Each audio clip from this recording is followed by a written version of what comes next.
What's up, guys? LQ here with the LQ Review, and I'm here to kind of get caught up on my Walking Dead reviews. So I'm not going to do a separate review for Season 10, Episode 4 and Season 10, Episode 5. I'm just going to kind of talk about them both right now because it's kind of the storyline that's really interesting me in these two episodes is the one singular storyline, and that's Negan's storyline. And I am just invested. I am invested in this storyline. So let's talk about episode 4, Silence the Whispers. You've got the Whispers are clearly attacking very slowly, very strategically, one small attack at a time. And it's more of a slow strangle than a quick kill. So they're sending waves of walkers at Alexandria. They are dropping trees on the fences, healthy trees that shouldn't be dropping trees on the fences that are bringing down the fences, bringing down buildings. They are just slowly but surely putting Alexandria and Hilltop, both of them, into crisis mode. In episode 5, you even see Gamma poisoning the water supply. So it's all about that slow stranglehold. And Alpha even reveals that when the time comes, when the people of the civilized world, when the crap really hits the fan, the smart ones will come to the Whispers.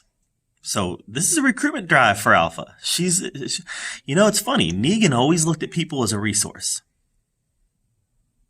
It seems like Alpha does too. She doesn't call them a resource. She doesn't say that people are a resource. And Alpha is very much more inclined to kill her own people than Negan was. By the way, Negan was fine with killing his own people, even though he felt people were a resource. I feel like Alpha thinks the same thing, that people are a resource, because she's looking at these civilized worlds and these civilized places and saying, hey, when it ends, not if it ends, but when it ends, the smart ones will come to us. So it's a recruitment drive. And I like that. That's cool. But obviously the storyline that I'm really into here is Negan's. So we know that Negan's in prison in episode 4. Has been for several years. We know that he's gotten out a few times, sometimes been let out to fight, sometimes been let out to escape the winter storm. He's had his share of out of cell experiences. So in this episode, in episode 4, they actually let him out willingly to go help Aaron fight. And they're out there fighting, and or was that episode 3? Yep, that was episode 3, Ghost. Sorry. Episode 4 is the one where Negan accidentally, sorry, I'm getting them all jumbled in my brain. Episode 4 is the one where Negan comes to Lydia's aid. So we learn that Negan is really close to Lydia, that he's been talking to her, and she's been talking to him, and she says that he understands her. And kids are like that. Kids are going to latch on to available people. And Negan's super available. He doesn't have anybody to talk to. So, Negan and Lydia definitely develop a bit of a bond. And he gives her some decent enough advice, framed as only Negan can frame it. But then we learn that she is being ostracized by Alexandrians, people her age.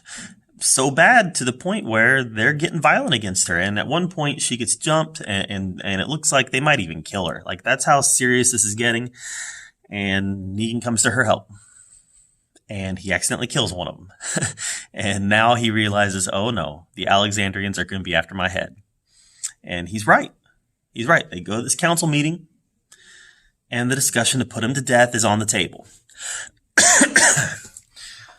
What I find interesting is that Daryl is definitely a moral sinner in the Walking Dead world, because as much as he hates Negan, he did not want to take the opportunity to lie just so he could get Negan killed. He did the right thing, and he said, my vote's no. I believe Lydia. So I like that. We do know that Negan escapes. He doesn't really escape, though. He is let out. He is let out by somebody. We don't know who let him out yet. And as he is trekking in the outside world, he learns that he's being followed by a guy named Brandon. Brandon is a Negan fanboy through and through. This is somebody who grew up. He grew up hearing stories of Negan, hearing stories of Rick. These are characters that are almost achieving like legendary status in the Walking Dead world now. You got to think that it's been the better part of 10 years since All Out War happened. It's been the better part of 10 years since the Saviors have had their run. So this kid who's probably maybe 20, right? He was little during All Out War. He was a kid. So he's grown up hearing stories about Negan, and now he idolizes Negan. And when Negan gets let out, by the way, Brandon did not let him out. We don't know who let him out, but it wasn't Brandon. But he clearly idolizes Negan. He follows him along.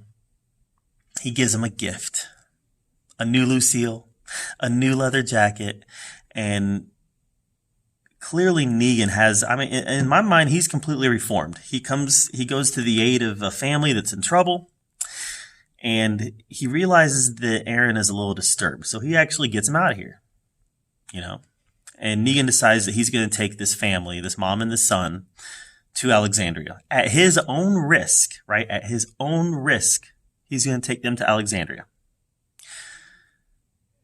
And then Brandon comes back, bashes in the head of the mom and the kid and says, "You were testing me, Negan. Did I pass the test?" Crazy eyes and all. And then Negan kills Brandon. And, Negan has to be wondering right now, is this what I am in this world? Is this all the value I bring to this world? Is the ability to kill? The ability to commit violence? So to that extent, I really empathize with Negan. I'm like, I feel for you, man. That sucks. He wants to live his life now as a reformed person, and he keeps getting put into these corners where he's got to be Negan.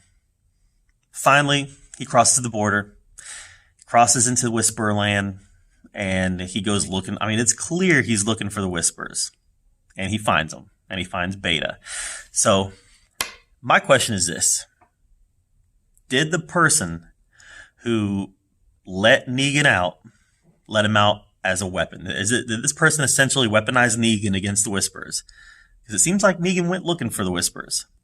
So was this person who let Negan out, did they weaponize him against the Whispers? Did they let him out and say, "Go get him"? You wanna earn your place in Alexandria? Go get Alpha. Makes me wonder. I'm really excited to see how the rest of this season plays out, especially the first half. We got the first 3 more episodes in the first half, and then we'll be off for about 3.5 months. Gosh, I hate that, splitting the season up into 2 halves. But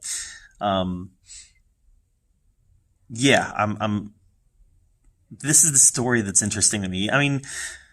Ezekiel has always been interesting to me. I don't know how much I'm interested in the whole thyroid cancer deal. I've wondered to myself, how would they approach cancer in this society? But I think the answer is they die. Even cancers that can be easily cured. I think the answer in this society is you get cancer, you die. So it'd be interesting to see what route they take on that.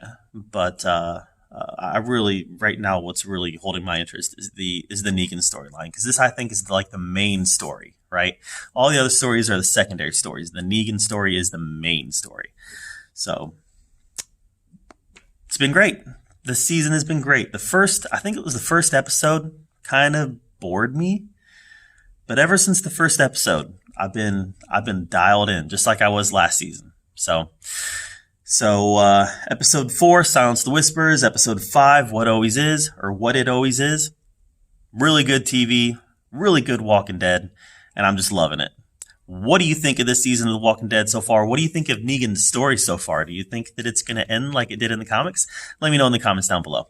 Thanks so much for being here at the LQ Review, where we talk about all the geeky, nerdy stuff we love to talk about. And until next time, we'll see you later. Every single day